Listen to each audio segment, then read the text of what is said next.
Hello and welcome. This is the City of Boulder's Homeownership Program Orientation. My name is Eric Swanson and I'm one of the Homeownership Program Coordinators with the City of Boulder, and I will be delivering the presentation today. Now, this presentation is a requirement of the program, so if you're planning on applying to the program or moving forward, this is one of the requirements you need to meet. The way that we verify that you have viewed the presentation and absorbed the information is through a test that goes along with the presentation. If you haven't already downloaded this test, I encourage you to pause the video now and do that. The test questions follow the order of the presentation, so you can fill it out as you go along. When you're done with the test, you can submit it with your application, or you can email it to the email address that's on the test.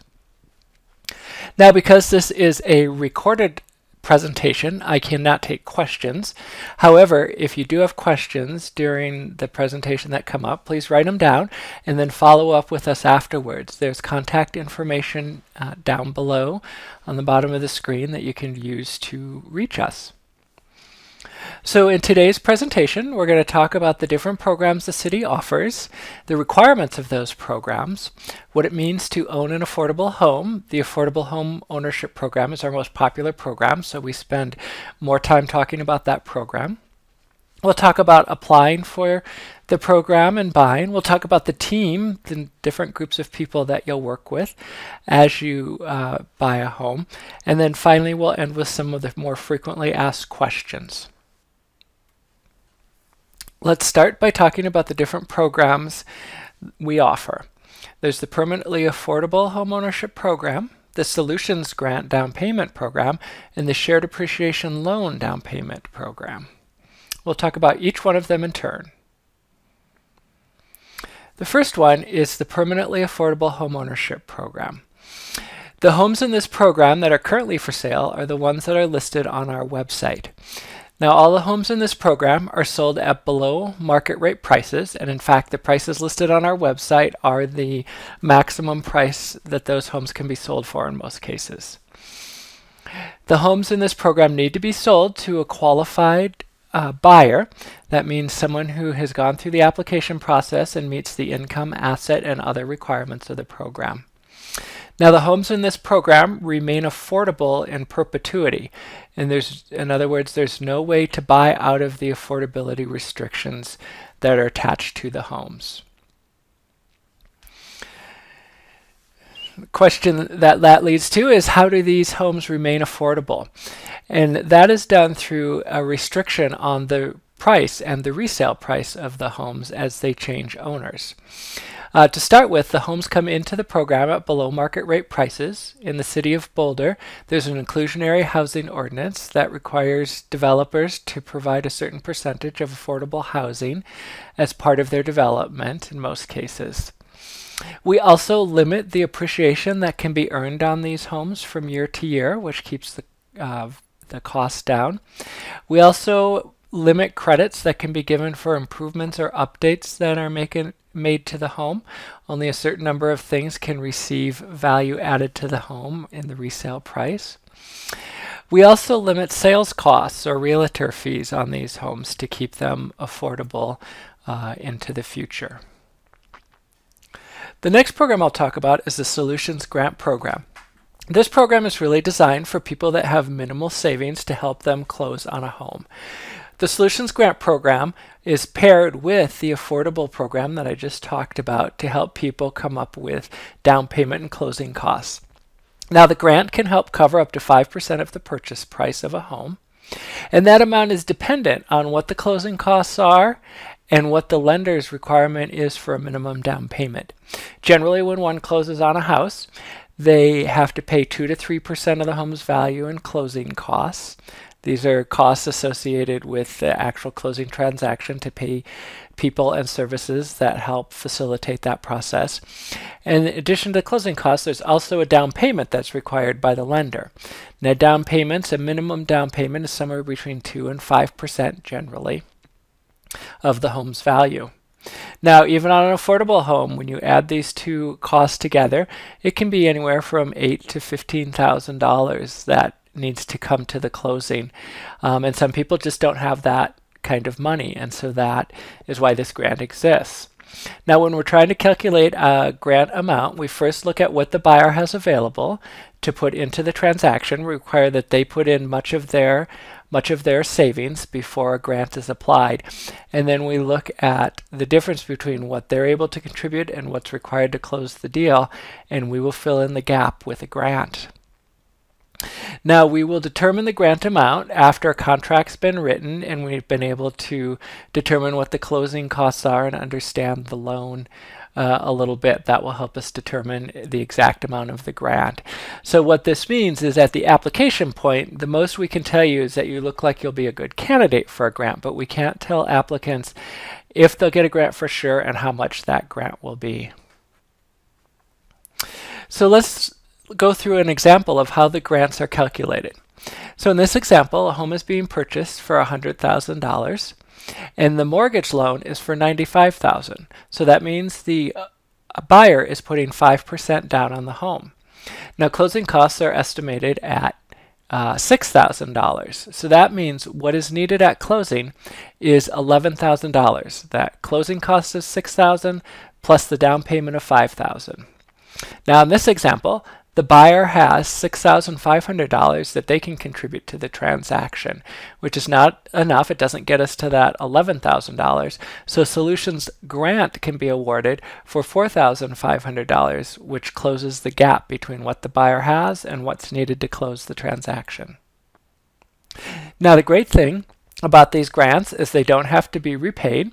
However, the grant amount is subtracted from the future resale price. So in this example, instead of the resale price starting at $100,000, the resale price would start at $95,500. We would subtract out that grant. So not only does the grant recipient benefit from that money, but future buyers benefit from that in the form of a slightly lower home price. We also use the adjusted price to calculate the appreciation each year. So we would use the $95,500 instead of the $100,000 to calculate appreciation off of. So the next program I'm going to talk about is the Shared Appreciation Loan Program. This is also referred to as House to Home Ownership, or H2O. And this program is designed for people who don't have a lot of savings to help them come up with a down payment. Now, this is different than the other program in that it's a loan, so it has to be paid back, and also that this can be used on a market rate home in the city of Boulder. So it can't be used on either of the other programs I've talked about. It's actually used to purchase a market rate home. Now, this is a deferred loan for up to 15% of the home's purchase price. The maximum we can provide is a $50,000 loan. No payments are required on the loan for 15 years or until the home is sold. And the home actually remains a market rate home when it's resold. So unlike the prior programs where there is a formula that determines what the maximum resale price is, the resale price of these market rate homes is determined by whatever the market will bear at the time that it's being sold. Let's talk about how this loan is paid back. So what gets paid back is the original loan amount plus a percentage of the appreciation. So here's an example. In this case, someone's purchasing a home for $200,000 and they get a $30,000 shared appreciation loan, which is 15% of the purchase price. Then 15 years pass, and during that 15 years, the home appreciates $100,000. So the total amount that would be due back at year 15 would be $45,000. And that's made up of the original loan amount, which is $30,000, plus $15,000, which is a share of the appreciation, or 15% of the $100,000 appreciation. Now, this is a balloon payment, so it's all due at once. What most people will probably do is they'll either be saving over the 15 years to pay that back, or they may refinance to pay that loan back. Now, if the home depreciates, the original loan amount is still due. So in this example, $30,000 would still be due, but there would be no share of the appreciation that's due because the home didn't appreciate. So the max that would be required to be repaid would be $30,000.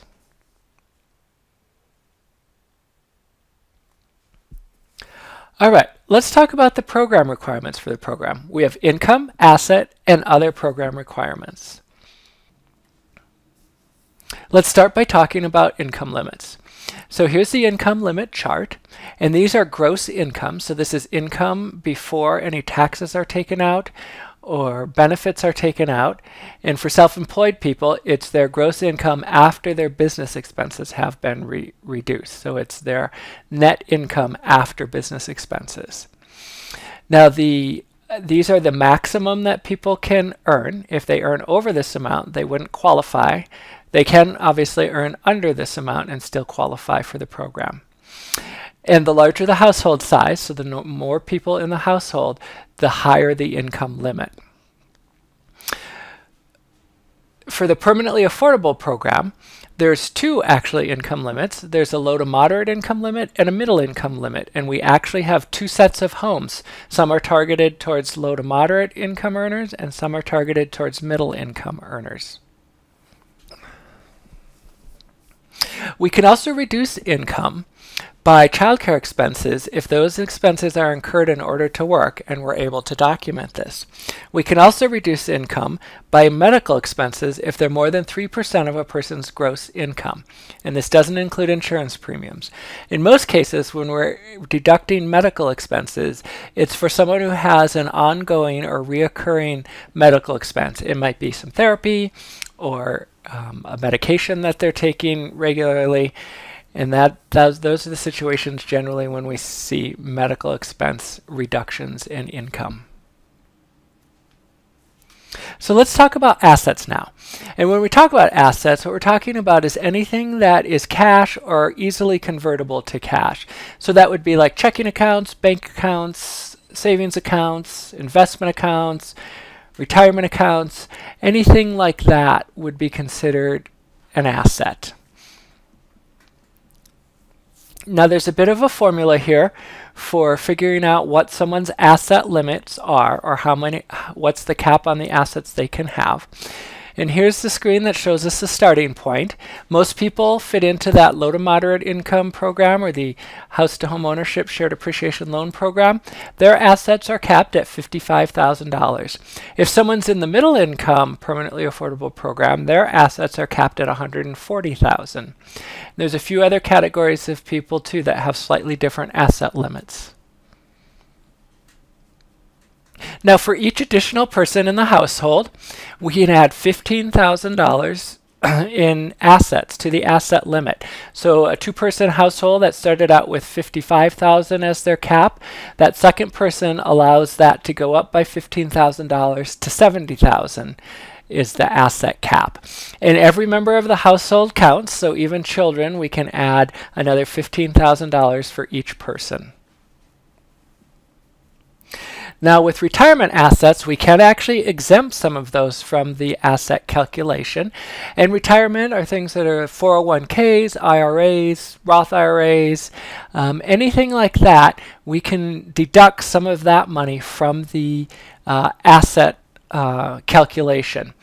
So and you can see the chart there, it depends on how old one is as to how much we can deduct. Now if someone has an excess of these, we count it just towards their regular asset limit. So for example, if there's a 35-year-old who has $35,000 in a 401k, we would be able to deduct or exempt 30,000 of that, and then the balance, that extra 5,000, we would just count as a regular asset or towards the regular asset limit. Now also from assets, we can exempt some of the money that's put down on the house. The max that can be exempted is $20,000 of the purchase price if $20,000 or more is being put down. If someone puts down less than 20%, we will only exempt the amount that they're putting down. Now if someone's 65 plus and fits the retirement definition, we can actually exempt all the money that they're putting down on the house.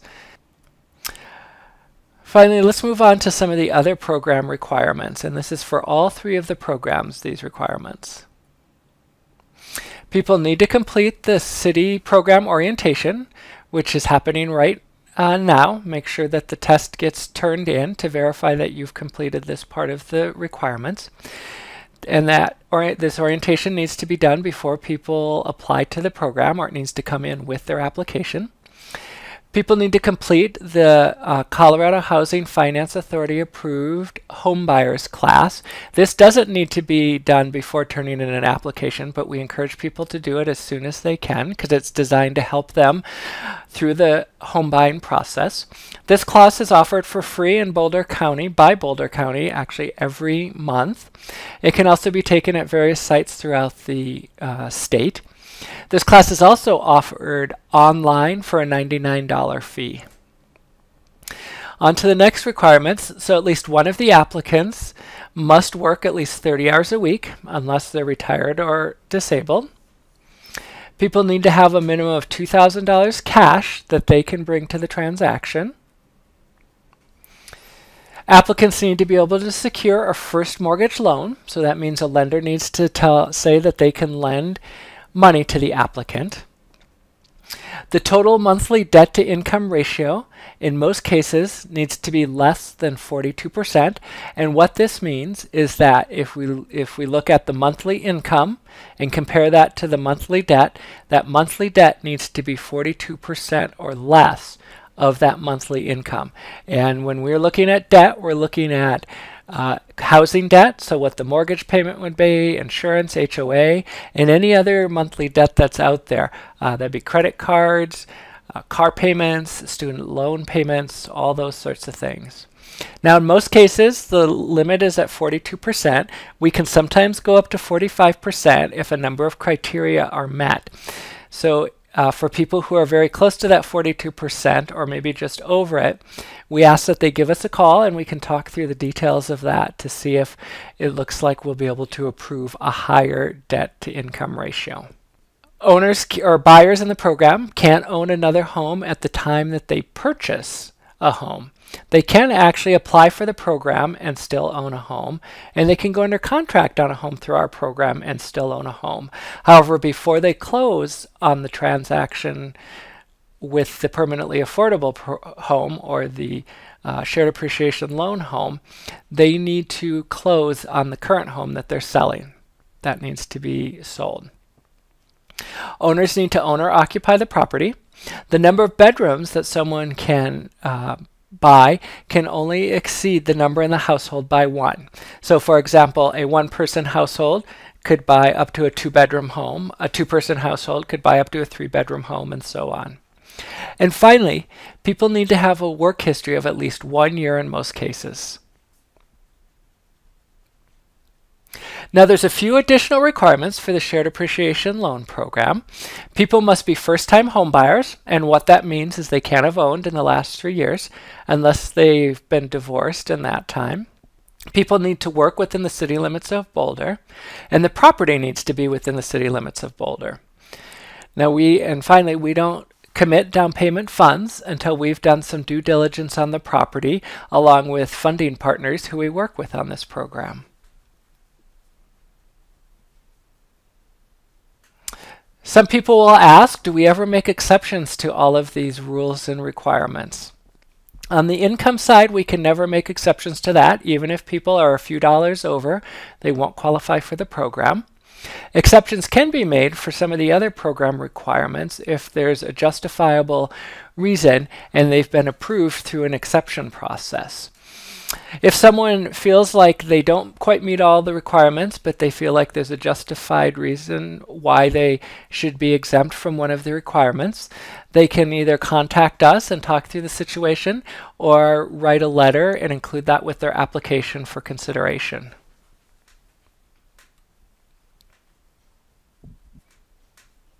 Let's next move on to owning a permanently affordable home.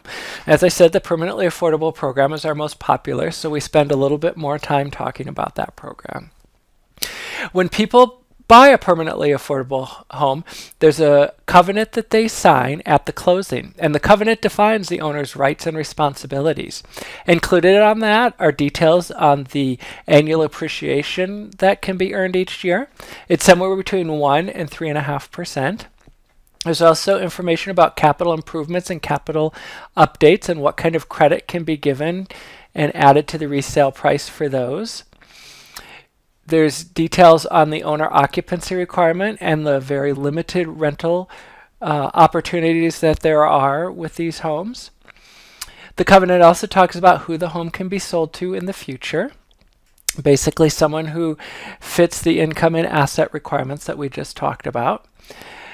The covenant also talks about how much the home can be sold for. There's a maximum resale price formula that we'll talk about in the next slide that details that. The covenant also describes how the home has to be marketed and also describes refinancing limitations attached to these properties.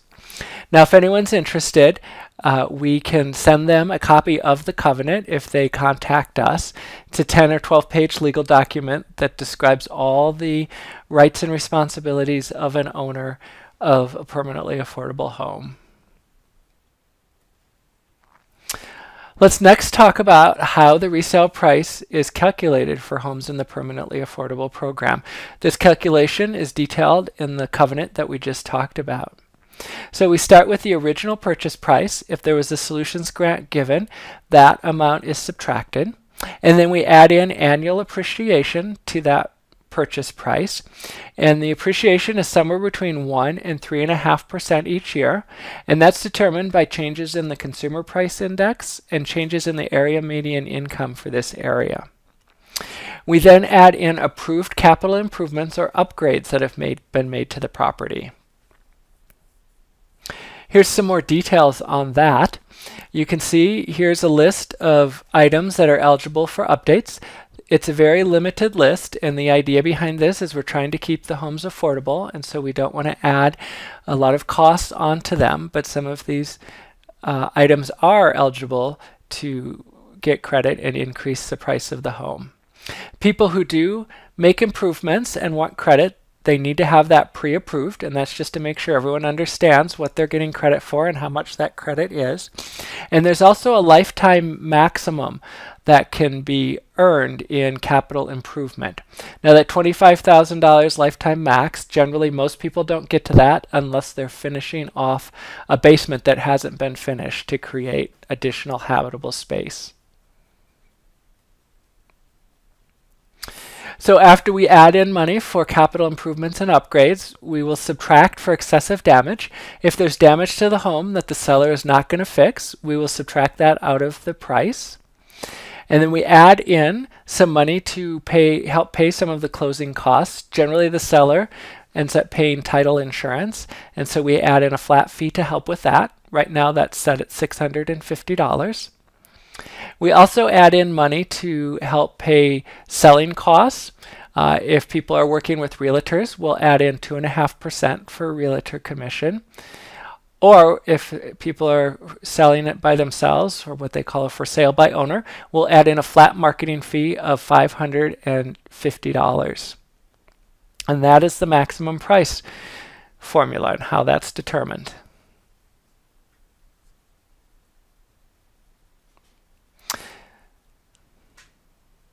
Let's next talk about the application and buying process. So in order to get qualified, people need to be pre-approved for a mortgage from a lender. And again, that debt to income ratio can exceed 42% in most cases. People need to attend the orientation or view this orientation online. They then need to turn in the city application. And people need to make sure that they include all the required documents. There's a checklist within the application that lists all the supporting documents that are needed. It's things such as taxes and bank statements and pay stubs and so on. And then finally, people, once they've turned in their application, they could select a realtor and start looking for homes while they wait for their application to be processed. After people apply, it takes about 2 weeks for people to get a preliminary certification letter saying that they're eligible for the program. What that means is the person can now enter into the fair selection process for homes that have just come on the market or go under contract for homes that have already gone through that fair selection process. The preliminary program certification is valid for 6 months, and then at that point, people can recertify for free to keep their application current for another 6 months. Let's move on and talk about the team of people that many work with when they are buying a home through our program. First, there are lenders. Now, the city does not provide loans, so buyers need to work with a lender. People cannot get private financing. They actually need to work with an institutional lender. Now, what a lender can help people do is help them determine how much home they can afford. They'll determine the maximum amount of loan that they can give and what the monthly payments will be on that. They can also estimate what closing costs will be to give people an idea of what they're going to need to bring to the table at the closing. And they also help people evaluate different loan products. There's a variety of different loans out there and loan products, all designed to help different people. And a lender can help one sort through those and determine which is the best fit for someone's situation. Now, there's a list of lenders on our website. People do not need to use those. They can use any one they like, but that is a place to start if one doesn't have any other leads on a lender. Let's move on and talk about realtors. Now, again, just like lenders, the city does not provide real estate services. We are a neutral party in the middle of the transaction. What a realtor can do for a buyer is help schedule showings and help them evaluate different properties. They're experts in different areas and can help one look at the different positives and negatives of a particular property. Realtors also manage the closing timeline and the tasks that happen during that process. They can help negotiate price, repair items, payment of other costs, closing dates, etc. They also develop and review the contracts or any amendments to those contracts that are part of the sales transaction. And just like with lenders, there's a list of realtors on our website. People do not need to use one of those lenders. They can use whoever they'd like. And finally, the city staff is part of the process of buying a home through our program. We, of course, get people certified for the program and go through applications. We are in charge of running the selection processes for when new homes come up. We review sales contracts to make sure they meet the city's requirements. We also review inspection reports and order necessary corrections based on the covenant and what the seller has agreed to. And finally, we work with the lender and the title company to prepare closing documents that they need in order to close the transaction. So let's go back to the application and buying process, and let's focus in on the buying process. So the first, this slide talks about the selection process and or making an offer on a home. So all homes in our program go through a 30-day marketing period. No offers or contracts can be made during that 30-day period. Interested buyers will submit a selection process entry form if they're interested in the home during that 30 days. At the end of the 30 days, we hold a fair selection process to determine who has the first opportunity to make an offer on the home. Now, the person who's in first place has 24 hours to go under contract. If a home doesn't go under contract after or during the fair selection process, it becomes available to any eligible buyer. And you can identify those homes on the website because they won't have a selection date listed. They will actually just say available. Let's talk a little bit more about the fair selection process. So people who submit their intent to purchase or enter the fair selection process are classified into various tiers, and here you can see all the different tiers. The first one is live and work in the city of Boulder, and they've been income certified for a year. So what that means is that they live and work in Boulder, and they've turned in their application, and then at 6 months they renewed it, and then at 6 months they renewed it again. So they've been certified for a year or more. They have a little bit higher preference. And then you can just see working down the list, there's live and work in Boulder, in the city of Boulder, work in the city of Boulder, and the 1-year preference, and so on down the line. Now here's an example of how this might shake out during a selection process. Let's say during the 30-day open marketing period, we have 5 people who enter a selection process for a particular home. Now there's 2 people that live and work in Boulder and have been certified for a year, Jim and Jane. So what we will do is put their names in a hat and draw them out and they'll get positions 1 and 2 in the selection process, and they'll be on the top of the list for getting the first opportunity to make an offer. And then the next tier, we have 3 people that live and work in Boulder. So we'll put their names in a hat and draw them out, and they'll get spots 3, 4, and 5 in the selection process. So if the first person in the selection process were to turn it down or decide not to move forward, it would go to the second person. If that person turned it down, it would go to the third person, and so on. Now you'll see down there at the very bottom, some homes also have minor dependent preferences and accessibility preferences for people who need a home with accessibility features. And the listings on our website will detail out if a home has those sorts of preferences, as well as information about how those are applied. So now let's move on to some of the frequently asked questions. The first question here is, at the time of purchase of an affordable home, can someone own another home? The answer to that is no. The home needs to be sold before they close on the affordable home. As I mentioned earlier, however, people can still apply for the program while they own a home, and they can even go under contract on a home in the affordable program. But before they close on the affordable home, they have to have closed or sold the existing home. The next question is, does one have to work with a realtor? No, people do not need to work with a realtor. However, we recommend it. The realtor really promotes the buyer and the seller's interests within the transaction. The nice thing about, from a buyer's side, the buyer doesn't have to pay their realtor. Generally, the buyer's realtor and the seller's realtor are all paid by the seller out of their proceeds. The next question is, does one have to work with a lender? And the answer to that is yes.